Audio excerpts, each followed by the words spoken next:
Nah, jadi ketika Rasulullah mengalami Isra, mengalami perjalanan dari Mekkah ke Masjidil Aqsa, Rasulullah ditampakkan oleh Allah banyak peristiwa, banyak simulasi gitu ya. Kalau zaman sekarang istilahnya simulasi. Apa saja simulasinya?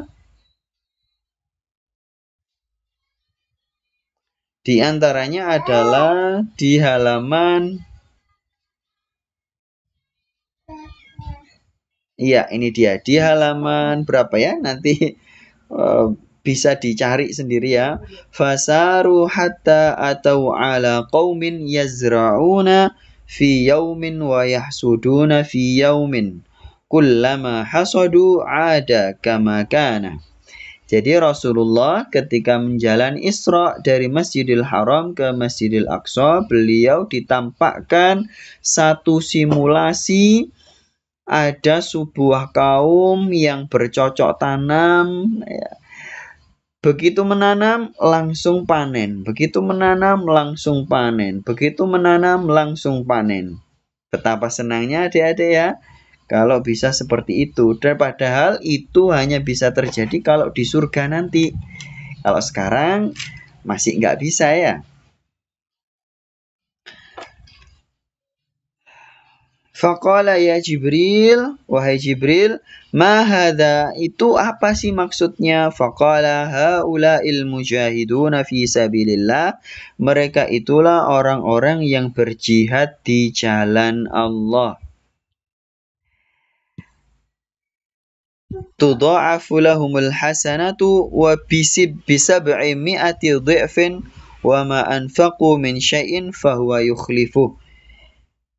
Yang mana orang-orang yang berjihad di jalan Allah itu dilipat gandakan pahala-pahalanya maksimal sampai 700 kali lipat. Wa ma anfaqu, dan apa saja yang mereka infakkan, maka fahuwa yukhlifuhu, Allah yang memberikan ganti. Ya, nah ini hikmahnya besar banget bagi warga Konoha ya. Karena zaman sekarang kalau adik-adik lihat para santri, orang begitu mudahnya kirim gift, kirim super thanks kalau di YouTube ya. Padahal itu bukan dalam hal agama, tapi dalam hal-hal duniawi. Kirim gift-nya, kirim super thanks-nya, kirim koinnya. Ya, itu kan namanya berinfak sebetulnya, cuman bukan di jalan Allah.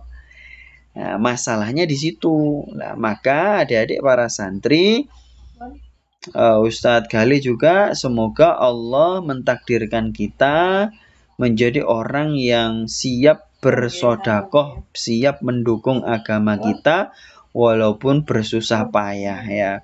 Nah, dulu ada ulama, ini sepertinya semakin sedikit ya, tidak masalah. Terakhir, barangkali semangatnya semakin turun ya, Ukhti Bella, Ukhti Mirna. Mungkin semangatnya semakin turun. Sebagai terakhir, para santri dulu ada cerita, ada yang namanya yaitu Imam Ibnu Hajar Al-Haytami.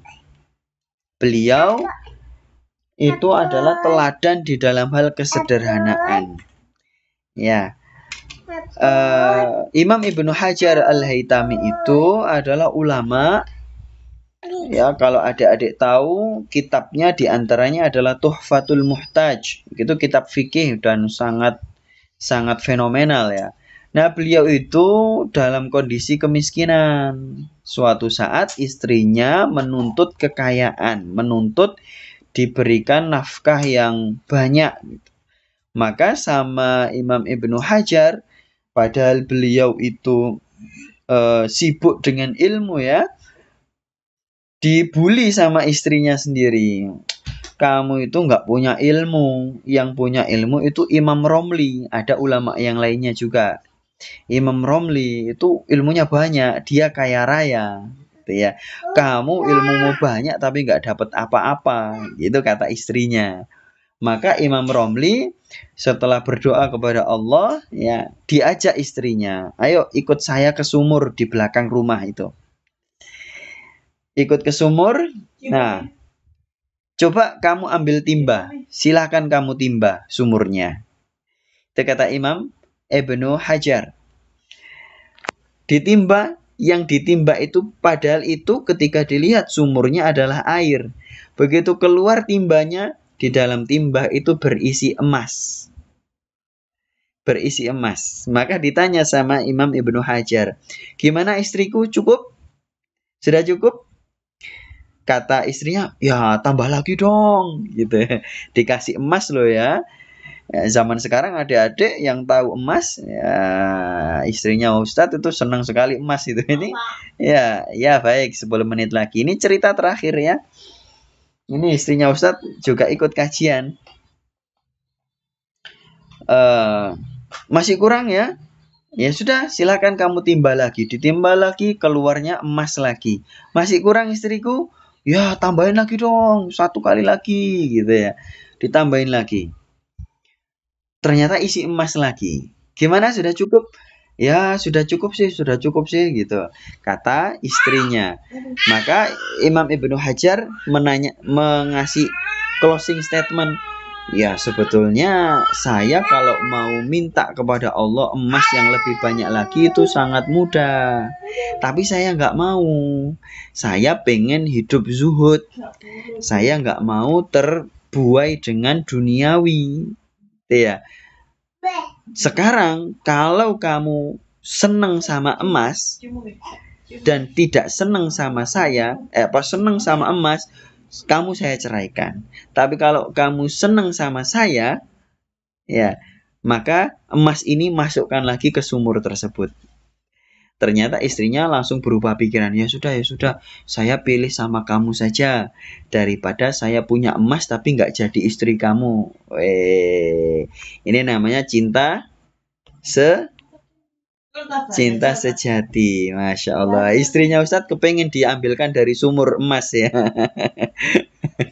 Sama, soalnya istrinya Ustadz juga termasuk orang yang tidak banyak uangnya ya. Sampai hari ini Ustadz secara pribadi itu ya belum punya motor sampai hari ini.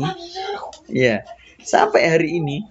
Ya, padahal tadi Akhi Asrul kaget ya, weh, Ustadz kok gelarnya banyak banget. Iya, memang Ustadz fokus dengan ilmu memang. Ya, baik, itu sekedar